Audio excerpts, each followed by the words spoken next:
muraho ngo inteko ishinga amategeko iriya y'abadepite n'abasenateri burya ngo numukumbi w'ibihunyira cyangwa igobe ryabyo. Ababicungira hafi bakomeje kwibaza impamvu inteko zishinga amategeko cyane cyane muri Afrika ubu ziri guhuzwa n'ibihunyira. Ibi bizwi ko biguruka nijoro, hagira ucyumva gisakuriza kunzuye ugakumva ko nta kundi ari ikimenyetso cy'uko hari kibi gishobora kumuzira vuba. Ngo iki gisiga cyitwikira ijoro gihuzwa no bugambanyi no gukorera mu mwijima mu byo gikora byose. Ni mu gihe izindi nyoni nyinshi ziba ziryamye. Umva uko uyu muhanzi we yabijombyeho ikaramu. Tugaburirwa n'inganda z'ibiribwa zitajya zita ku magara, tukavurwa n'inganda z'amagara zitajya zita ku biribwa. Mu mwuga w'ubuganga bugezweho hari impamvu umurwayi patient bahisemo ko bagomba kumwita umukiriya client. Wait a minute, itsinda ry'ibihunyira ryitwa Parliament. Uwo muhanzi yitwa Diplomate. Ibyo yavuze si ukwibeshya cyangwa kwibasira abakomeye, kuko ibyo kuba Parliament cyangwa inteko ishinga amategeko ari itsinda ry'ibihunyira, ibyo byo ni ukuri kudashidikanywaho, ahubwo gukeneye gushakirwa ibimenyetso n'imvano. Ese koko abo twitorera ngo baduhagararire baba ari abagambanyi batugambanira bagakorera mu mwijima mu gihe twe duhugiye mu bindi? Ubundi se bakora bate? Kuki inyandiko za Adipo Sidang zifata abadepite n'abasenateri ba Afrika nk'abagambanyi bagambanira bo bakavugiye? Naho mu nyandiko za Colonel Muammar Gaddafi yasize yanditse, nawe yemeje ko inteko ishinga amategeko ari ubugambanyi n'ibikarito bikingwa rubanda. Amafufu n'amafaranga bibafubika abanyafrika di. Korea Automobile High Technology Limited. Izi ni inzobere mu bukanishi bw'imodoka zikorerwa muri Korea nka Kia na Hyundai. Zifashisha ikoranabuhanga rigezweho zigasuzuma ikinyabiziga abakanishi bakagikoraho rikaka. Niba kandi uri no ku rugendo imodoka yawe ikagira ikibazo, hamagara aba bahanga bakudepane aho kuyiha barupigapiga ngo bayangize kurushaho. Aha hari na piyesi zose z'imodoka zakorewe muri Korea, bakagira n'amavuta meza cyane yo mu bwoko bwa Kicks, yaba ya motera, ya buwate na ya feri, atuma ubuzima bw'ikinyabiziga cyawe buramba. Batera imodoka igasubirana agaciro, bayoze igataha ari mutongoro. Namwe mutunze imodoka z'ubundi bwoko cyane cyane ubu bugezweho, ibanga ni uguhora ugisha inama muri Korea Automobile High Technology, bakagukorera maintenance, imodoka igahora ari mu ryerye. Ni Gikondo, hateganye neza na paruwasi gatolika ya Gikondo. Mu ivuriro Everlife nahivurije umwijima, mpivuriza n'iby'amabanga y'abashakanye, bankoraho riraka, n'abahanga pe. Nyuma yo kugira ikibazo cy'imisemburo mike, bandangiye ivuriro Everlife, ndarigana baramfasha, icyo kibazo kirakemuka. Nyuma naje kujyana n'umubyeyi wanjye afite ikibazo cya hypertension, ubu ngubu ni muzima. Nashishikariza abantu bafite ibibazo by'imisemburo bigatuma batabyara, bigatuma imihango yabo itaza neza nk'uko bikwiye, kuba mwagana ivuriro Everlife bakabafasha. Murakoze cyane. Ivuriro Everlife rikorera Nyabugogo rimaze kuba ubukombe mu Rwanda no hanze yarwo mu kuvura indwara bakoresheje imiti y'ibimera kandi itunganyijwe neza mu buryo bw'ibinini, poudre cyangwa liquide. Hari abadogiteri batandukanye bagufasha, kandi cyiza nuko aho waba uherereye hose ku isi imiti yakugeraho, cyane ko bakorana na DHL. Mu ndwara bavura twavugamo nk'iz'imyororokere zose, kurangiza vuba no kubura ubushake, indwara zifata abadamu zose, igwingira ry'igitsina, indwara nk'umwijima, diabete, amara, igifu, asima. Abifuza kuva ku biyobyabwenge nabo barabafasha. Ku bindi bisobanuro wahamagara cyangwa ukandikira muganga. Everlife, icyizere cy'ubuzima. Ubundi ijambo Parliament ry'icyongereza bizwi ko rikomoka ku magambo y'igifaransa parlement na parler, byasobanurwa nko kuganira, kuvugana, guhanahana ibitekerezo n'ibindi. Parliament ni ijambo ryatangiye rivuga itsinda ry'ibihunyira, nk'uko itsinda ry'inka ryitwa umukumbi, itsinda ry'imbwa rikitwa igobe. Gusa ariko nyuma y'uko hadukiye inteko zishinga amategeko zigizwe n'amatsinda y'abahagarariye rubanda kuva mu burengerazuba, batangiye kujya batazira ayo mazina amatsinda y'ibihunyira. Parliament gusa ngo byatangiye bivugwa nko kugaragaza ko abari mu nteko ari abahanga, ariko bigeze muri Afrika bibikinyuranye. Uramutse ubyinjiye mu mizi neza, ushaka kumenya utagize uhutaje impamvu inteko ishinga amategeko yatangiye ihuzwa n'inteko y'ibihunyira, byagusaba gutembera mu murwa wa Vienna ho muri Austria, neza rwagati mu karere ka Innere Stadt ku muhanda Vienna Ring Road. Aha niho hubatse inteko ishinga amategeko y'iki gihugu. Imbere y'iyo nteko ishinga amategeko hari ikibumbano kinini cyitwa Statue of Pallas Athena. Iki ni ikibumbano cy'Imana y'Abagiriki cyitwa Athena, gihagaze cyemye. Munsi yacyo hakaba harimo abandi bantu bahagaze mu byerekezo bitandukanye, bigaragara ko hari ikindi kintu bari gushakisha. Iyo ushatse kumenya impamvu y'iki gishushanyo kiri imbere y'inteko y'Abanya-Austria, umwarimu w'amateka muri kaminuza ya Roehampton mu Bwongereza, Professor Susan Jane Deci, ahita kwemeza ko mu busanzwe hambere mu Bugereki, Imanakazi Athena yari ifite mu nshingano gukwirakwiza ubwenge n'ubushishozi mu bwoko bw'Abagereki, cyane cyane abahagarariye abandi bakaba barizeraga ko ari wubaha ubuhanga n'ibitekerezo binyuze mu nzira imwe yo kuyobora abagenzi be. Kugeza na n'ubu Abagereki benshi bizera ko ariyo mpamvu igisa n'ubumenyi cyose cyaturumbutse mu mitwe yabo kigakwira ku isi, akagira n'ibyo abandi biyitiriye. Ibyo byose wabisoma ku mpapuro z'144 kugeza ku rw'150 z'igitabo umwarimu tuvuyeho yise Athena mu 2008. Mutirera ibyo bigahurirahe n'ibihunyira n'igobe ryabyo bigendana na parliament.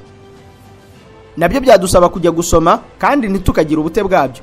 Erega n'impamvu tubabwira inyandiko abazanditse n'impapuro ni ukugira ngo namwe mujye mufatanya n'abandi kwicara mu gasoma ko bigira umumarora karagaciyemo. Umunyaswede wo hambere Dr. Martin Persson Nilsson mu 1950 abigarukaho ku rupapuro rwa 496 na 497 muri edisiyo ya kabiri y'imizingo y'igitabo The Minoan Mycenaean Religion and its Survival in Greek Religion, yahishuye ko impamvu itsinda ry'abitwa abanyabwenge bitwa itsinda ry'ibihunyira ngo ari uko igihunyira cyari ikirango cy'Imanakazi y'Abagereki Athena. Nukuvuga ko buri mana y'Abagereki yose yabaga ifite ikirango kiyiranga, bikajya gusa na bya bindi by'ubwoko bwa hano iwacu nk'Abanyiginya, Abega, Abasinga, Abagesera n'ibindi. Muzi ko hari ubwoko burangwa n'umusambi, ibikeri, intare n'ibindi. Igihunyira rero kigafatwa nk'ikiguruka kiranga ubwenge, ubushobozi n'imbaraga z'ubwonko mu guca imanza n'igenwa ry'amategeko mu migenzo y'Abagereki bo hambere. Bityo rero kigahuzwa na Athena. Uko ibihe byagiye biha ibindi, nyuma yo kwaduka kw'inteko zishinga amategeko bahisemo kuzihimba itsinda ry'ibihunyira. Iyo uvuze kwaduka kw'inteko zishinga amategeko muri politike y'isi, mu kubisobanukirwa bigusaba kubanza kumenya ko iyo ari kimwe mu bice by'ubutegetsi mu nyabutatizwe. Iyo ni ubutegetsi nyubahiriza tegeko bugizwe na guverinoma, ubutegetsi bw'ubucamanza n'ubutegetsi nyine nshinga amategeko. Ubwo butegetsi bwa nyuma bukora mu nshingano zo guhagararira rubanda by'ako kanya, bakaba ari bo bacura amategeko ndetse bakagira ububasha bwo kugenzura guverinoma. Mu buryo bw'amateka bizwi ko kuva mu kabwibwi ka politike mu bwami bwo hambere hirya no hino hahozeho inteko zikomeye zafataga imyanzuro irimo nko kugena amategeko, kugenzura ubwami ndetse n'ibindi. Mu Rwanda hahozeho itsinda nk'iryo ryitwaga Abiru.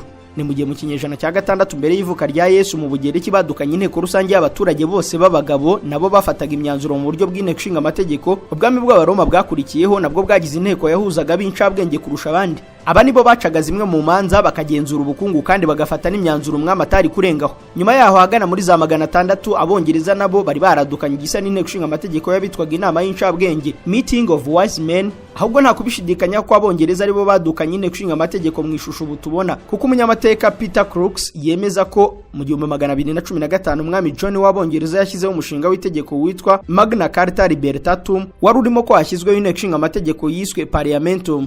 Nyuma yaho nayo yaje kugabanywamo habamo igice bise House of Commons na House of Lords. Ibyo nibyo byaje kuvamo abadepite n'abasenateri mu bindi bihugu, gusa kugezana n'ubu inteko y'Abongereza yire cyitwa gutyo. Izi nteko zaje gukwira no mu bindi bice nka Swede, Ubufaransa, Ubutaliyani, Portugal n'Ubudage, ndetse na nyuma y'uko Amerika ibayeho nayo yarabikopeye kuko imitegekere yayo yashingiwe ku Bwongereza bwayikolonizaga. Nyuma uko byitwaga demokarasi, repubulika n'ubwoko bw'ubutegetsi bwiswe ubugezweho bwagiye bwamamazwa n'ibyo bihugu binyuze mu bukoroni, ubucuruzi n'ibindi, byarangiye ubutegetsi bw'imbaraga 3 twagarutseho bw'imiko. Inteko ishinga amategeko igafatwa nk'ubutegetsi bugizwe n'abahanga kurusha abandi bamurikiwe n'igihunyira mu ishusho ya Athene mu bitekerezo by'Abagereki. Nubwo ariko Abongereza nabo mu burengerazuba bemeza ko aribo baremye inteko ishinga amategeko nk'iyi tubona, abagendera ku myemerere ya Kisilamu n'ibihugu byabo bavuga ko parliament ari igihangano cyabo. Abayisilamu bemeza ko parliament n'uburyo bw'imikorere y'inteko zishinga amategeko zigezweho ari igihangano cyabo mu mategeko y'abagenga imibereho n'imibanire shingira turuka mu nteko zibanze ku misigiti bizwi nka shura, kandi ukaba umugenzo watangijwe hambere na Muhammad sallallahu alaihi wasallam, Imana umuhamahoro n'imigisha. Yewe unasomye Quran sura ya 42 yitwa Ash-Shura kuva ku murongo wa 38 kugeza ku wa 40, usanga rwose bemeza ko inteko ikomeye ya rubanda igomba kubahwa n'uwari we wese kandi igakumira abanyagitugu, ndetse ngo uyigomeye Allah wenyine akazamuvunira umuheto. Ibyo byatumye abakomeye kuri iyi myizerere bavuga ko abo mu burengerazuba bigamba kwadukana ibyo bo bamaranye ibinyejana byinshi. Uwaremye n'uwatangije inteko ishinga amategeko nticyaba ikibazo, ahubwo byagenze gute ngo inteko ishinga amategeko zireke kuba izimurikirwa na Athena, zibizi bihunyira mu ishusho y'abakorera mu mwijima n'ubugambanyi kuba batoye ngo bababere intumwa nk'uko bitwa intumwa za rubanda, ahubwo ngo bakaba intumwa zinda zabo, izamashyaka baturukamo n'izimigambi yindi ya politike. Ibyo bitangirira ku magambo abiri, the perpetuation of personalism na deep-rooted presidentialism. Aya ni amagambo ukubitana nayo iyo ubumbuye igitabo cy'abahanga mu bya politike cyitwa Big Man Rule in Africa. Mu 2019 umwarimu wa politike muri kaminuza ya Malawi Dr Boniface Dulane na mugenzi we John Tengatenga bateye imboni impamvu inteko zishinga amategeko zidahagarariye rubanda.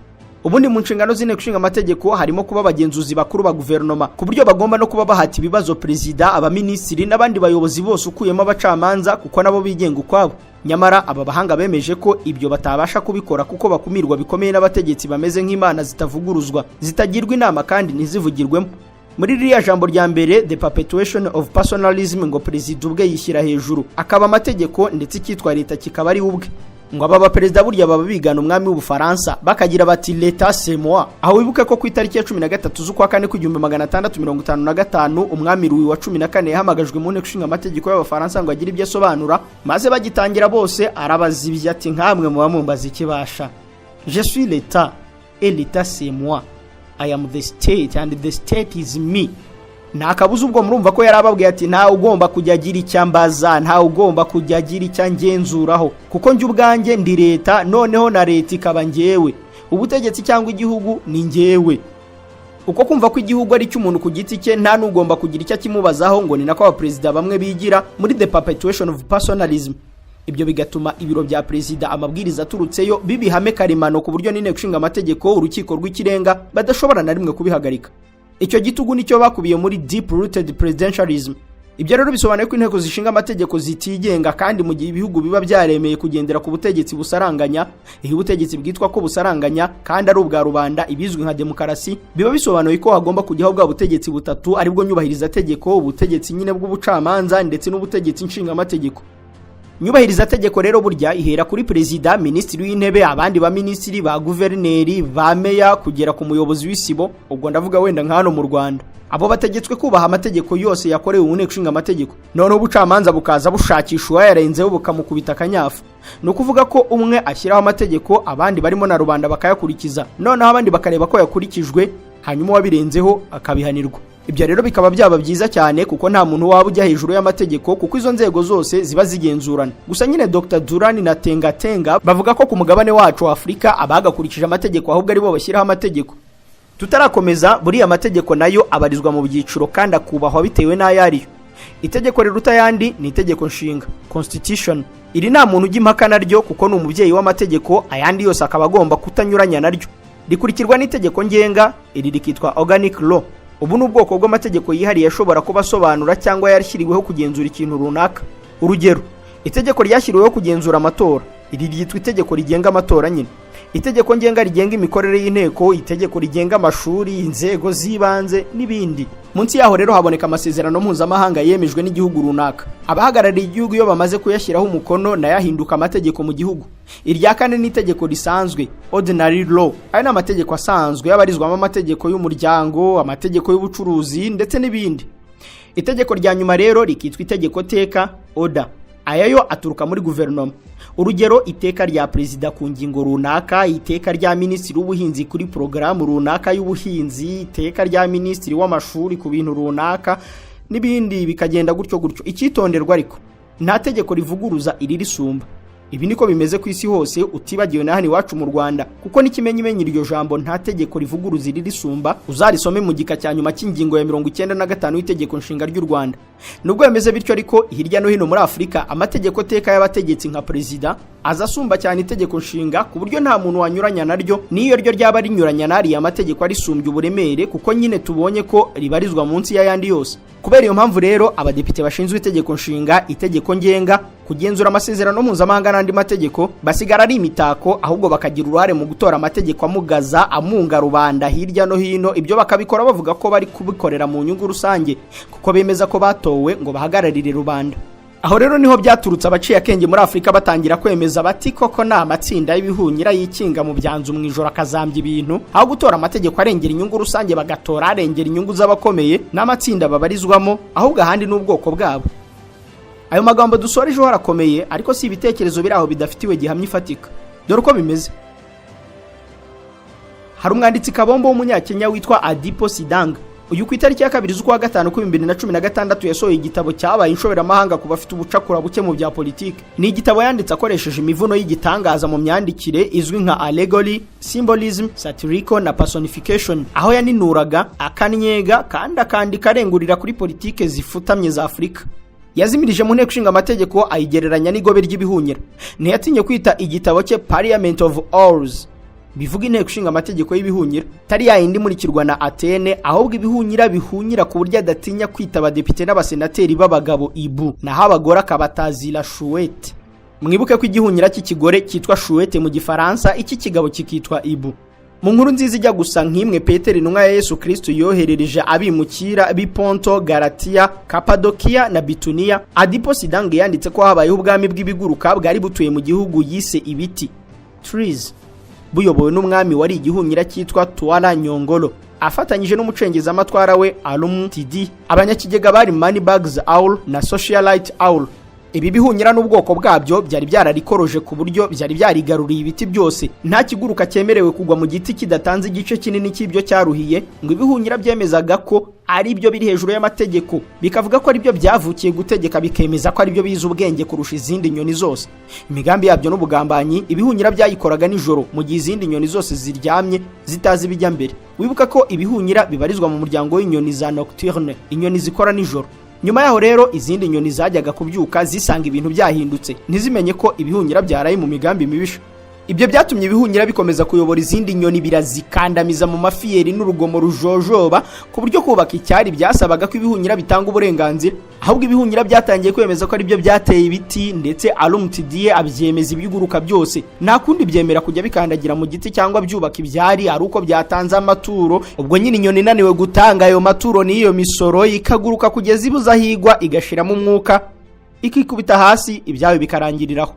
Hagati aho rero hakaba akanyoni k'incakura gato, kamwe mujya mubona ko mu bwoko bw'ifundi, abafaransa bakakita chardonneret, mu cyongereza firefinch. Aka gafundi k'amababa y'imvange y'umutuku, umwanditsi Odipo yagataziriye izina rya Oyundi. Aka kanyoni ngo kakomeje kubihirwa n'ubutegetsi bw'ibihunyira, kajya kubaza umukambwe Ogira Nyalondo wari waratswe n'ibihunyira, maze akabwira ko imigambi yabyo biyicura nijoro. Nuko agafundi gatangira kubyoga runono gafatanyije n'inyoni y'inyakuri Veterampe. Hakaba n'ikindi gihunyira cyanze ko ibihunyira bikomeza gukandamiza ibindi biguruka, cyahimbwe Iron Lady Owl. Ibyo byose byakwirakwije amanyanga y'ibihunyira, bibwira inyoni zose ko ibiti atari iby'ibihunyira. Zivuga ko ibihunyira burya bigira n'ubushishozi nijoro gusa, naho ko kumanywa ari ugusakuza bitanga amategeko, ariko ntacyo byakora. Byaje kurangira ibiguruka byose byigaragambije, bivuga ko nta uzongera kubibuza kugwa mu biti kuko nta nyirabyo bifite, ndetse ibihunyira byagongera kumanywa izindi nyoni zikicecekera. Nijoro byashaka kuzitera bigasanga ziri maso, ariko inyoni zose zikabyamagana. Singe wahera, ibyo ni bya Adipo Sidange n'inkuru ye Parliament of Owls, inteko ishinga amategeko y'ibihunyira cyangwa umukumbi w'ibihunyira.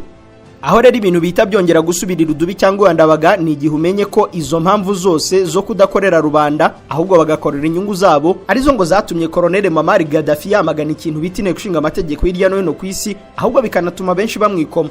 Buriya ngo inteko zishinga amategeko mu bihugu byinshi ku isi zagiye zandikira Gaddafi amabaruwa zimwikoma bihambaye, kuko uyu mugabo yari ageze kure mu kwigisha abanyafurika bose kwigumura ku nteko zishinga amategeko. Nibyo da, usomye cya gitabo twigize kubabwira yanditse akakita Green Book, mu gice cyacyo cya mbere chapitre ya 2 yise Parliament, kuva ku rupapuro rwa 9, yanenze anamagana inteko ishinga amategeko. Yavuze ko iby'inteko zishinga amategeko ari bwo burofa bwa mbere muntu yaba yaragerageje gukora muri politiki. Ashize amanga yavuze ko abahagarariye rubanda muri demokarasi ya none ngo ari imbura mu maro yafashe nk'urutirigongo rw'ibyitwa demokarasi ifutamye. Mu magambo ye ati, inteko ishinga amategeko ntihagarariye abaturage. Iki si igisubizo cyiza mu gushaka ubwoko bw'imitegekere iboneye. Uyu munyaribiya yagerageje guhuza inteko ishinga amategeko na demokarasi y'ukuri, asanga bidahura na busa. Ati, mundorere namwe, none ko demokarasi ivuga ubutegetsi bw'abaturage, ivuga ubutegetsi bubahagarariye. Kubaho kw'abavugira abaturage bivuze gukumirwa kwabo. Erega demokarasi nyayo ivuga uruhare rw'ako kanya rw'umuturage, ntabwo ivuga bajya kumuhagararira.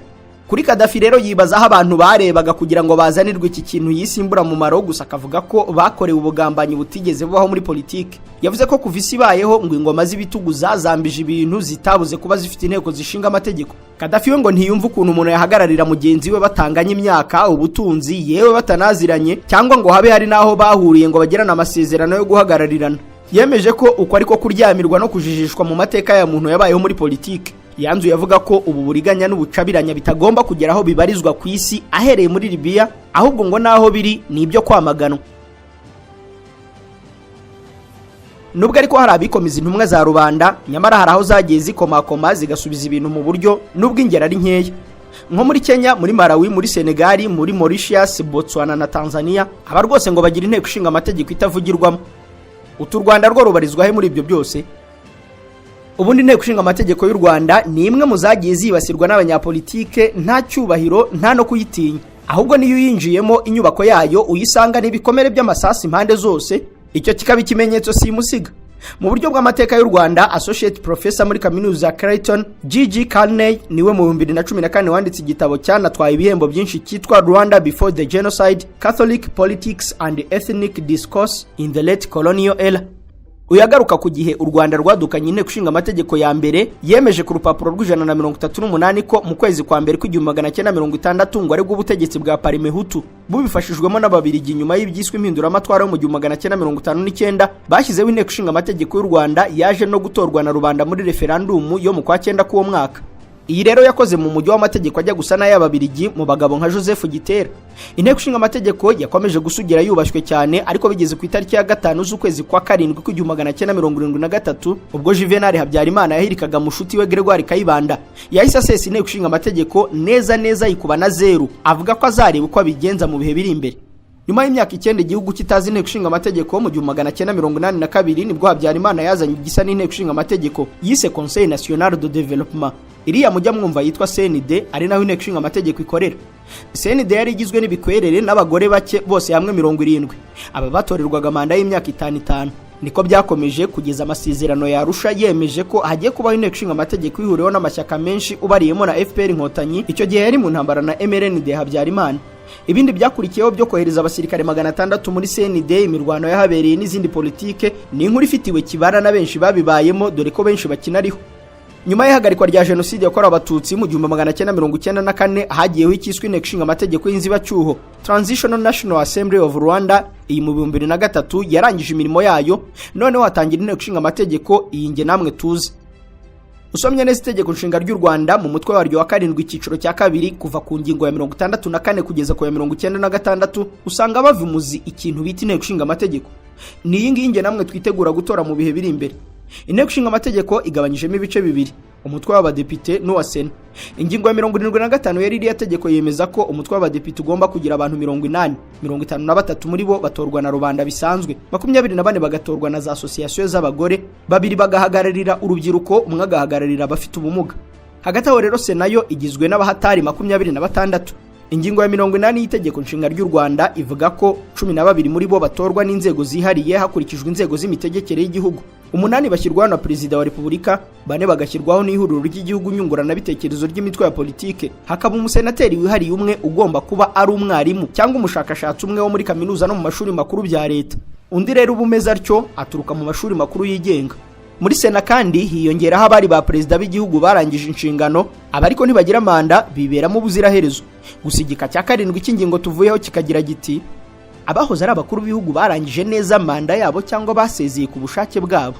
Bisobanuye ko mu Rwanda nta musenateri n'umwe dufite hoza ari perezida, kuko Perezida Pasiteri Bizimungu aracyariho hari no mu Rwanda, ariko nubwo yeguye mu kiswe ubushake bwe yakurikijeho kwerekera mu munyururu aza gufungurwa, bituma agongana n'icyo gika, niyo mpamvu atarimo. Ubundi ingingo ya 64 igika cya nyuma ivuga ko inteko ishinga amategeko y'u Rwanda ifite inshingano zikurikira.